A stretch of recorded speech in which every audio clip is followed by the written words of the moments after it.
connaissent pas, je travaille à la commission scolaire de Montréal comme orthopédagogue depuis plus de 7 ans. Donc, j'accompagne des élèves en difficulté d'apprentissage et d'adaptation. Donc, voilà pourquoi Sœur Lucien m'a demandé encore cette année, non pas de présenter la même chose que j'avais présenté l'an dernier, mais pour aider les jeunes à comprendre, à s'impliquer davantage et à persévérer, parce que la clé de la réussite se trouve dans la persévérance. Parce que la vie n'est pas facile. Et on va faire une petite réflexion aussi sur la vie en général de la société. Suite aux statistiques du ministère, on constate qu'il y a pas mal de jeunes qui décrochent. Pourquoi les jeunes décrochent à l'école? Il y a certains qui vont me dire c'est parce qu'ils trouvent ça trop difficile. Mais qu'est-ce qu'ils peuvent faire pour s'en sortir? Qu'est-ce qu'ils peuvent faire pour travailler mieux, pour chercher de l'aide? Et parents aussi, qu'est-ce que vous pouvez faire pour aider vos enfants? La première chose que je vais dire aux jeunes, c'est de s'impliquer.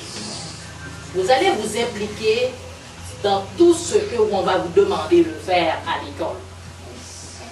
Et quand ça ne va pas, vous allez demander de l'aide. Vous, parents aussi, comme je vous l'avais dit la dernière fois, pour réduire le taux de décrochage, il y a beaucoup de facteurs qui rentrent en ligne de compte, mais particulièrement, il faut la compréhension et la collaboration des parents et de l'école. L'implication des enfants pour persévérer jusqu'au bout. Même quand il y a des difficultés, comment aller chercher de l'aide? En regardant toute la société, toute l'Assemblée cet après-midi, j'aimerais vous poser une petite question. Quel est votre besoin le plus urgent dans la vie? Si je pose la question, les jeunes vont me répondre, les adultes vont me répondre, les parents, chacun va répondre selon ses besoins. Mais quel est le besoin le plus urgent? Vous pouvez me dire que c'est un besoin d'affection. Vous avez besoin des parents pour grandir, parce que dans la pyramide de Maslow, vous savez très bien, il y a des besoins de base que tout le monde doit avoir. Si par exemple un jeune, on n'en compte pas ça trop ici au Canada, mais dans d'autres pays les plus défavorisés, on trouve ça. Si le besoin de manger, le jeune ne trouve pas à manger, on a affamé dans le coin d'oreille, qu'est-ce qui va se passer? Le jeune ne va pas réussir vraiment.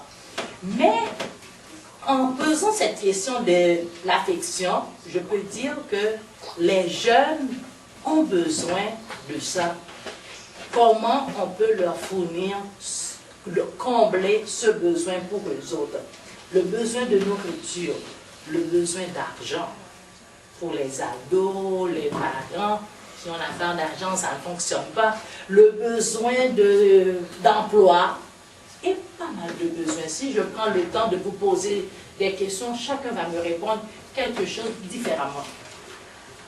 J'ai fait une expérience il n'y a pas longtemps. À Noël, il y avait une activité à la fin de l'année dernière. Il y avait des décorations, une ambiance festive, des chants, la musique, tout était beau. Mais il manquait quelque chose. Tout était parfait, sauf la joie n'était pas là. Ce besoin est très important pour aider, et ceci tant dans le milieu scolaire que dans le milieu de la société. Quand on n'a pas la joie, quand on n'est pas content, il manque quelque chose. Et cette paix intérieure aussi qui manque de paix. On est content, même si on est là, chacun vit quelque chose différemment. Je n'ai pas besoin de savoir ce que vous vivez, mais je sais que ce que moi je vis, c'est parce que toi tu vis, c'est parce que toi tu vis. Chacun a quelque chose à combler.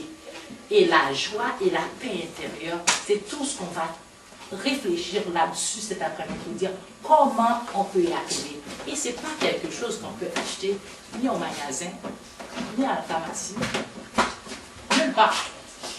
où on peut le trouver, d'après vous? Où on peut trouver cette joie et cette paix? En Jésus. En Jésus seul. Même si vous me faites une confidence, là, je ne peux pas vous donner cette joie. Même si vous parlez à votre meilleur ami, vous ne pouvez pas l'avoir toujours. On peut être conseillé, on peut avoir un soulagement, mais il faut aller vers Jésus. Et c'est ça notre but cet après-midi. Je veux vous aider à comprendre. Je sais qu'il y a pas mal de vous qui avez fait de l'expérience déjà, les jeunes surtout, comment croire et croire en Jésus-Christ pour réussir tant dans le milieu scolaire, vous jeunes, que dans la société ici. On assiste à un couronnement royal, mais le roi n'est pas là. Ça dit quoi pour vous autres? On est venu à une fête, la personne qui fait n'est pas là. Ça n'a pas de sens. C'est une illustration pour vous montrer comment, même si on a beaucoup de choses qui nous entourent, si on n'a pas cette paix et cette joie intérieure, ça ne marchera pas. J'ai écouté dans les nouvelles cette semaine, il y a l'acteur américain, je ne sais pas si vous avez entendu parler de ça, Robin Williams. Pourquoi, d'après vous, il s'est suicidé? Personne ne sait pas, mais il lui manque quelque chose. Il manque quelque chose. Pourtant, il a de l'argent, il a tout là. Je pense qu'il est mieux que vous autres. C'est pas parce qu'il ne trouve pas les besoins que je viens d'énumérer, les besoins d'affection, les besoins d'argent, les besoins d'emploi, tous les besoins de base de la société. Mais il lui manquait cette paix intérieure et cette joie qu'on peut trouver seulement en Jésus. Et aussi, on voit que ces deux fruits de l'esprit, c'est quelque chose sans cesse qu'on a à travailler. Et c'est quelque chose sans cesse qu'on doit demander à Dieu. Parce qu'il y a tous les fruits de l'esprit. Comparativement au désir de la chair, je peux dire les fruits de l'esprit, mais parmi tous ces fruits de l'esprit, ces deux peuvent nous permettre de rester en communion avec Dieu. Et c'est ce que je vais vous recommander. Et les enfants, et les jeunes, et les adultes, de rester branchés pour la gloire. Et je vais vous montrer une illustration. Vous parler cet après-midi. C'est une plante. Vous connaissez une plante? Tu as déjà vu une plante? Une plante? Oui. Une plante est formée de combien de parties? Je ne l'ai pas pour vous le montrer, mais quand vous voyez une plante, il y a les racines qui sont en dessous de la terre, il y a le tronc et il y a les branches. La racine, on ne le voit pas. C'est les graines qu'on avait semées dans la terre et ça fait les racines. Les racines cherchent les nutriments dans la terre, tous les éléments pour l'aider à grandir et qui est la sève brute. Et cette sève va être transformée au niveau du tronc pour faire la sève élaborée pour nourrir les branches. Et c'est la même chose qui arrive quand Jésus nous dit qu'il est le cèpe, qui est le tronc, et nous autres, nous sommes les sarments, les branches. Quand on reste branché sur Jésus, on a la vie. Mais quand on écarte, on perd tous les sens même de la vie. Et comment la plante a pu trouver tous ces nutriments? Qu'est-ce qu'il a besoin pour grandir? Il a besoin de... Qu'est-ce que la plante a besoin pour grandir? De l'eau, le soleil, la terre, la bonne terre, l'air. Le corps, l'âme et l'esprit. Qu'est-ce que vous faites avec ces trois parties aussi qui ressemblent de la même façon? On a le corps. Le corps est fait de quoi? Ce que nous voyons. Les 5 sens qu'on apprend depuis qu'on est tout petit. La vue, l'ouïe, l'odorat, le goût et le toucher. Tout ce qu'on a dans le corps extérieur, c'est ce qu'on voit. Et l'âme, c'est l'interprétation de la vie humaine. C'est toute la volonté, l'intelligence, les émotions. Parce que quand nous n'avons pas, comme j'ai parlé tantôt de la paix, de tout ce qu'on peut avoir, c'est toutes les émotions qui dégagent aussi en nous. Si on est stressé, est-ce qu'on pense qu'on peut apprendre? Non. Si on est dépressif, est-ce qu'on pense qu'on peut apprendre? Non. Et c'est comme, on peut se suicider, on peut être découragé parce qu'il y a quelque chose qui nous manque, c'est tout ce qui fait dans les émotions au niveau de l'âme et l'esprit. Les deux se confondent un peu, mais dans la Bible, on fait aussi la différence. Toute la perception spirituelle, la communion, la conscience et l'intuition qu'on a qui fait partie de l'esprit. Donc, on comprend que pour grandir, la vie chrétienne est comme un processus jusqu'à ce que nous sommes parvenus à la statue parfaite du Christ. Et on comprend dans la Bible qu'il y a des personnes qui sont malades, comme vous autres. Il y a d'autres qui n'entendent pas encore. Mais je pense que ici, toutes les personnes ont déjà une communion avec Dieu, connaissez Dieu. Mais est-ce que vous savez, comme l'histoire de Nicodème, qui était allé voir Jésus, pourquoi il était allé voir Jésus? Parce qu'il lui manquait quelque chose. Réfléchissons cet après-midi. Et pensons à nous, chacun, à soi-même. On va réfléchir à soi-même pour dire, comment moi je mène ma vie? Est-ce que je développe cet esprit, cette communication vraiment avec mon Dieu? Parce que le Dieu qui est dans les cieux, là, il existe pour tout le monde, mais tu dois découvrir ce Dieu pour comprendre ce Dieu, pour rester en communication avec lui, pour rester branché, et en restant branché sur Jésus, nous avons tout l'air, le soleil, tout ce que nous avons besoin pour grandir et devenir la statue parfaite de Dieu. Il y a des questions que l'homme se pose souvent. Quelle est l'origine de l'homme? Est-ce que tu sais, cher Jean? Quelle est l'origine de l'homme? Oui, toi. Hein? Tu as oublié, mais tu le savais. Hein? Toi? C'est Dieu qui nous a créés, non? Dieu nous a créés. La petite amie de ma fille. Hein? Tu sais pas. Tu sais pas. Mais on se pose beaucoup de questions. Et les jeunes, vous fréquentez un milieu où vous allez entendre beaucoup de choses qui peuvent vous dévier de la voie de Dieu. Voilà pourquoi, comme je vous avais dit au début, je ne vais pas parler seulement de tout le cheminement, là, comme j'avais fait l'an dernier, mais plutôt comment, quand vous êtes dans ce milieu, comment vous allez répondre aux autres pour ne pas dévier. Parce que souvent, vous commencez très bien, ça va bien, on est avec les parents. Arrivez, vous entendez tellement des amis dire des choses, et puis vous partez très loin, parce que vous voulez expérimenter quoi?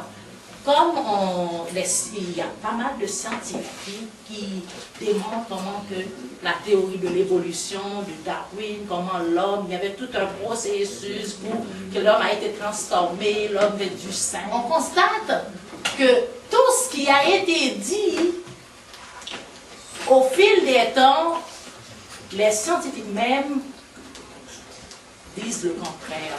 Ils trouvent que les idées sont fausses. Est-ce que c'est vrai que l'homme a été le sujet de l'évolution? On a découvert des fossiles, il y a le fossile Hardy qu'on a découvert en 2007, pas si longtemps que ça. Et puis on a trouvé, oh, ce qu'on avait pensé, c'est pas ça. Donc on voit que l'homme réfléchit pour vous-même, pour vous induire même en erreur, en disant pas mal de choses. Cet après-midi, j'aimerais vous dire que l'homme a été créé par Dieu, comme vous avez appris. Et ne vous laissez pas influencer par les autres de ce monde. Ils vont vous dire que oui, mais on n'arrive pas à le prouver. Parce que Dieu est le même hier, aujourd'hui, et il sera éternellement. On ne va pas dire demain, oh oui, on sait ce qu'on avait pensé, non, c'est plus ça. Il y a une erreur, il y a des idées fausses. on peut dire que les fossiles représentent une défaite de cette théorie de l'évolution. Donc, nous, comme chrétiens, eux aussi, nous devons propager ces mêmes paroles aux autres, comment nous devons croire en la Bible. Et je vais vous présenter 3 raisons pour lesquelles cela change et pour lesquelles cela change quelque chose. Nous devons croire en la Bible. Quelle différence cela fait-il qu'il y ait un Dieu ou qu'il n'y en ait pas? D'après vous, est-ce qu'il y a une différence qu'il y a un Dieu ou qu'il n'y a pas de Dieu?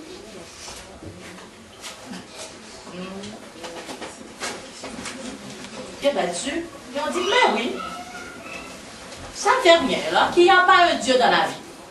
Cet après-midi, j'aimerais vous dire que même les athées, comme Sartre, comme Camus, admettent et réfléchir sur ce problème que l'existence de Dieu fait pour l'homme une différence souvent très tragique. Posons-nous une question. Est-ce que tuer quelqu'un est bon? Non. Mais pourquoi tuer quelqu'un n'est pas bon? Tout le monde me dit non. Est-ce que condamner la torture, les femmes battues, les enfants maltraités, tout le monde va dire non, c'est pas normal. Est-ce que toute la brutalité, tout l'abus de confiance, tout le monde va crier oh non, non, non, ça là c'est inadmissible, c'est pas normal de faire ça de cette façon. On voit que c'est une loi morale. Une loi non seulement qui est pour une personne, mais pour tout le monde. Partout, on va dire la même chose. On ne peut pas arriver dans un coin, on va dire, oh oui, je sais que tuer, ça peut marcher. L'autre va dire, non, c'est tout le monde, c'est général. On voit que c'est une loi objective qui nous dit que c'est pas bon. Et si Dieu n'existe pas, alors il n'y a aucune valeur morale. Et c'est cette valeur morale que je veux vous dire cet après-midi qui existe. Si cette valeur morale existe, c'est parce que Dieu existe. Amen. De même, quand j'ai parlé de la persévérance, toute l'implication que vous devez avoir pour tenir jusqu'au bout, je dois dire que s'il n'y a pas de Dieu non plus, alors l'homme vit sans espoir. Est-ce que vous vivez sans espoir? Non. C'est parce qu'il y a un Dieu encore qu'on vit avec espoir. Espoir d'être délivré de son propre mal, d'échapper aux imperfections de ce monde. Parce que, comme je vous avais dit, on vit quelque chose, on a quelque chose qui dérange. Donc ça va faire comme on a besoin que ça finisse. On a besoin que ça finisse un jour. Donc, on a besoin de rester branché sur notre Dieu. S'il n'y a pas un Dieu, alors il est possible pour l'homme de le connaître et de l'aimer personnellement.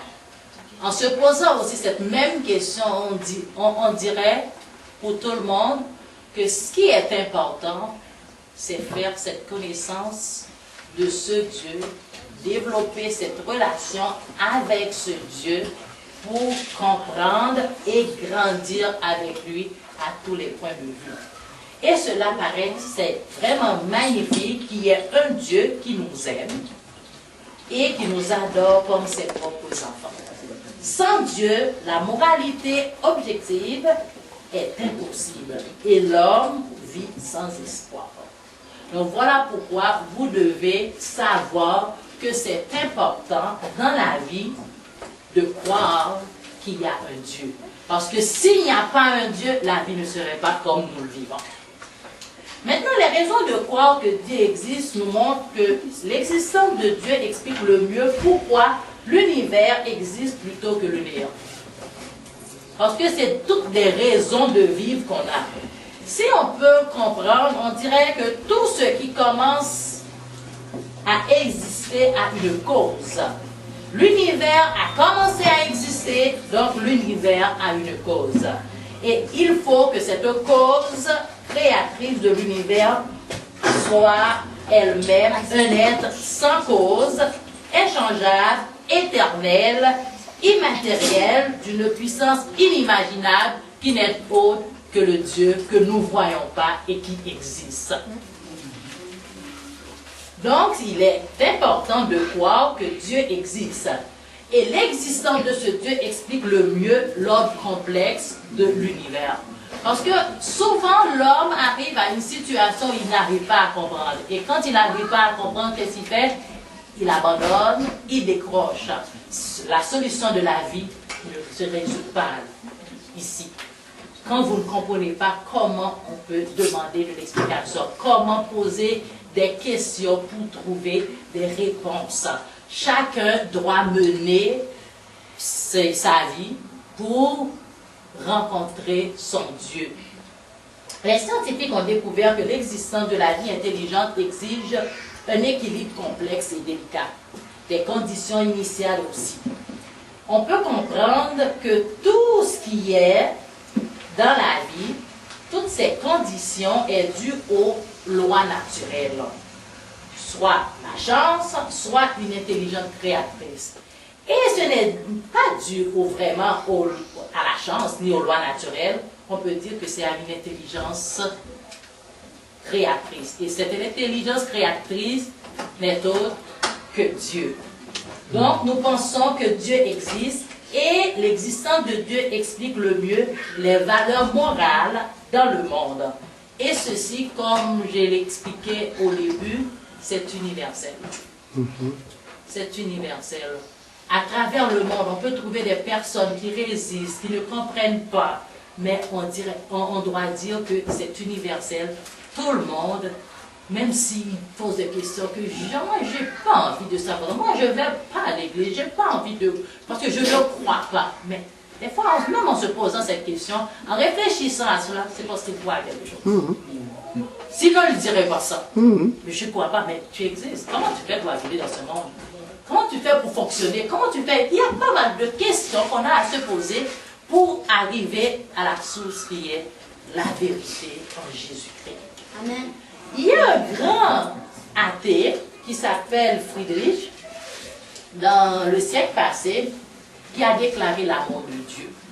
Il a dit, ça n'existe pas. Surtout, on a dit qu'il était dans un tombeau. De toute façon, on a volé son corps. Donc, les hommes, quand je dis les hommes, je peux parler des scientifiques qui cherchent tellement à démontrer des affaires, quand ils n'arrivent pas à trouver une explication, ils disent n'importe quoi. Et nos jeunes qui sont trop vulnérables vont croire.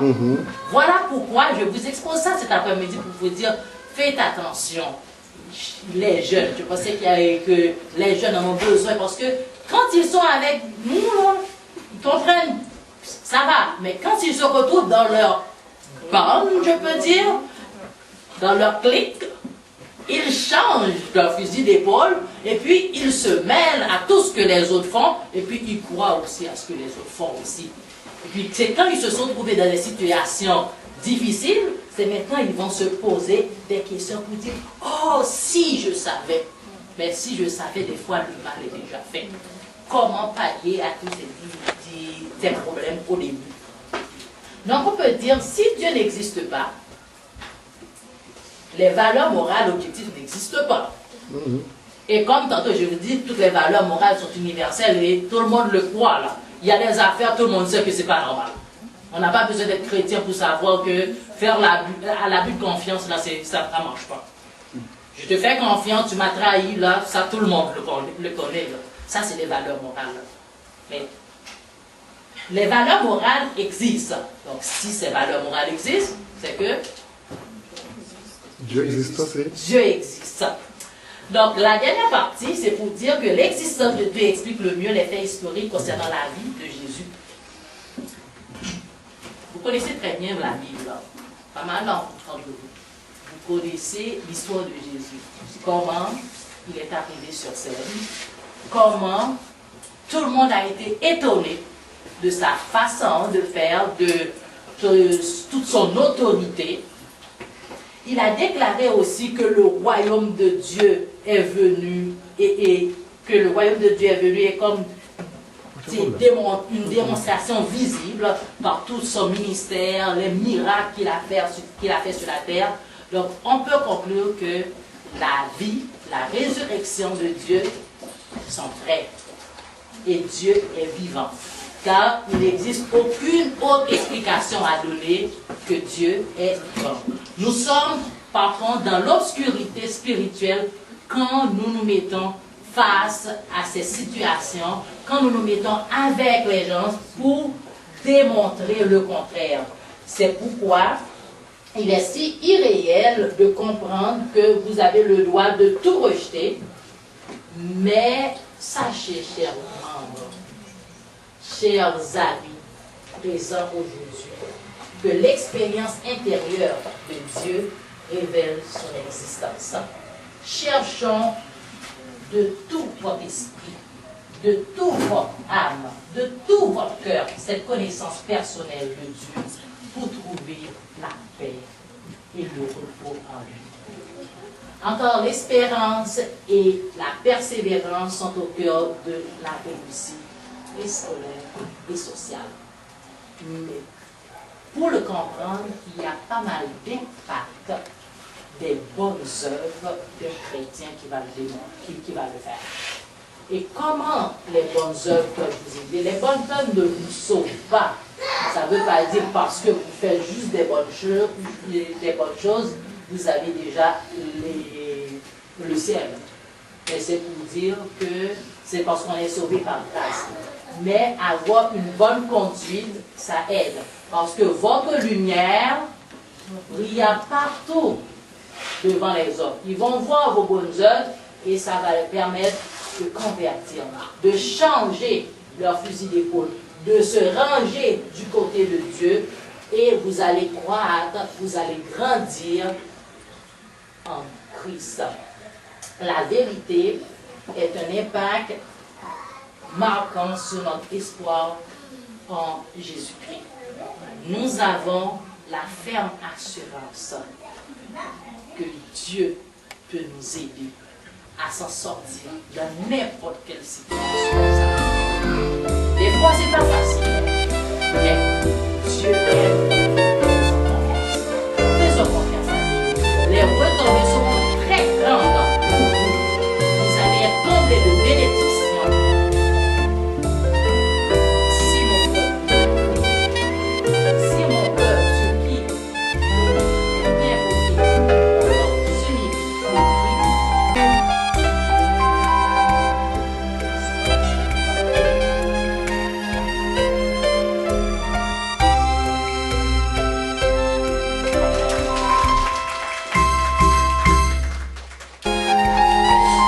Dieu vous bénisse.